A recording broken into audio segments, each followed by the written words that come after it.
কলকাতা পুরসভা তার পূর্ব অভিজ্ঞতার আলোকে সম্পূর্ণ প্রস্তুত। আমি এক সপ্তাহ আগে একটি মিটিং করেছি। মিটিং করে এই মুহূর্তে আমাদের যা যা করণীয় তার নির্দেশ দেওয়া হয়েছে, এবং যারা 2022-এর পর আমাদের স্বাস্থ্য দপ্তরে জয়েন করেছেন তাদেরকে ট্রেনিং করানোর কাজ চলছে।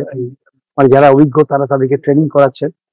মূলত এই মুহূর্তে এই যে ভ্যারিয়েন্টটা, এখন যে করোনার নতুন ভ্যারিয়েন্টটা এসছে, সেই ভ্যারিয়েন্টে কিন্তু স্প্রেড করার তার ক্ষমতা আছে, কিন্তু হার্ট করার ক্ষমতাটা তার নেই।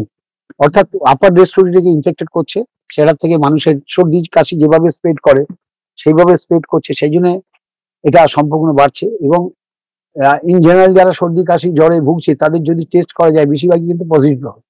তো ন্যাচারালি টেস্ট যেই বাড়বে সংখ্যা একটু বাড়বে, এটা নিয়ম। মোর টেস্ট আর মোর ডিটেকশন, এটা নিয়ম।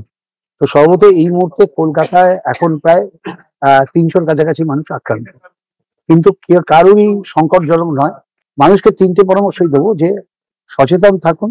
করোনা নিয়ে এই মুহূর্তে কোনো ভয়ের কারণ নেই, করোনা নিয়ে চিন্তা করার কারণ নেই। নিজেকে যে কোনো সংক্রমণ থেকে মুক্ত রাখতে হাত স্যানিটাইজ করুন, মুখে মাস্ক পরুন বাইরে গেলে, এবং ভিড়টাকে এড়িয়ে চলুন।